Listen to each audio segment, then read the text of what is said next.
Mini plénière à Bruxelles du 1er et 2 mars 2017, en pleine turbulence, tant dans l'espace européen, par rapport au Brexit, par rapport à l'arrivée de Trump, par rapport à la refondation de l'Europe, et puis aussi en grosse tempête en France. Alors gardons le cap et au contraire accélérons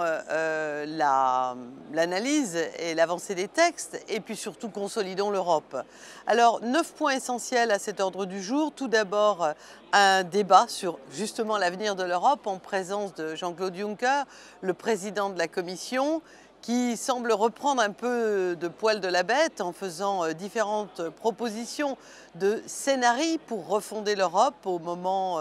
de ce tournant important pour l'histoire de l'Europe. Ensuite, un temps de discussion sur les priorités qui sont les nôtres pour les temps qui viennent, bien sûr, et en particulier en préparation du Conseil européen des 9 et 10 mars, c'est-à-dire de la semaine prochaine. Nous souhaitons qu'il y soit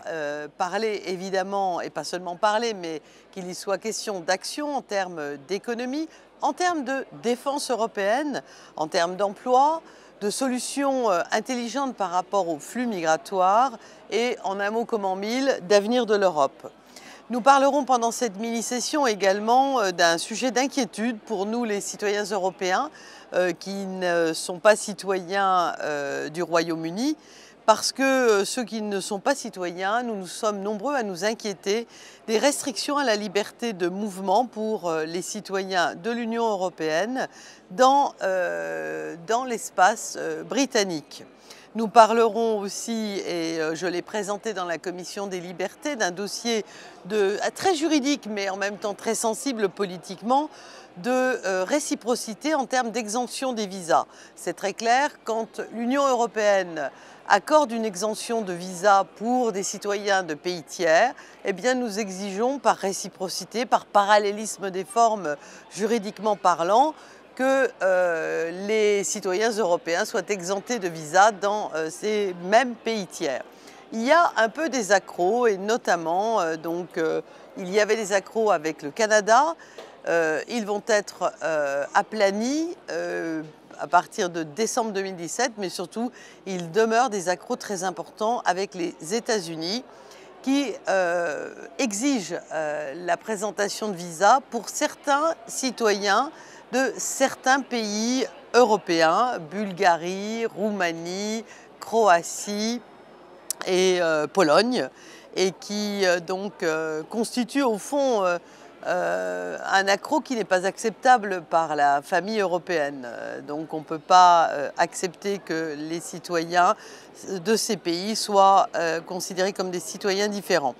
Donc une position juridique et procédurale, mais qui a des répercussions qui sont de nature politique. Nous parlerons aussi d'un problème important du quotidien des Européens, c'est le coût des médicaments, l'accessibilité des médicaments pour les citoyens européens. Donc l'équilibre à trouver entre l'attente des citoyens pour l'accès aux soins, c'est-à-dire la protection de leur santé, et l'industrie pharmaceutique. Donc nous ferons des propositions au Parlement européen pour rétablir et avoir une traçabilité des coûts de la recherche et du développement, ainsi que du financement public et des frais de marketing. Enfin, on parlera des accords énergétiques de certains États membres avec les pays tiers. Là aussi, jouons la carte de manière européenne et non pas de manière parcellaire, parce que unis on est plus fort plutôt que morcelés. Et enfin, il sera question, et j'interviendrai en plénière face au commissaire Avramopoulos, de cette question terrible des enfants disparus en Europe, c'est-à-dire des mineurs non accompagnés qui sont évalués, je dis bien évalués aujourd'hui à 10 000 enfants qui sont entrés sur le territoire européen et qui ont tout simplement disparu, qui sont la proie de réseaux criminels, qui sont exploités sexuellement, qui sont contraints à la mendicité et Responsabilité pour laquelle, évidemment, les États membres ont des engagements à respecter, ce qui n'est pas toujours le cas, même dans les plus grands États et dans ceux qui sont le plus touchés. Donc voilà ces quelques rapports qui sont soumis à la mini-plénière. Donc quand je dis mini-plénière, ça veut dire que c'est une drôle de session qui ne se passe pas au siège du Parlement européen, qui, comme vous le savez bien, est en France, à Strasbourg, mais qui se passe entre les sessions plénières longues sur uniquement 2 jours au Parlement, dans ses locaux de travaux,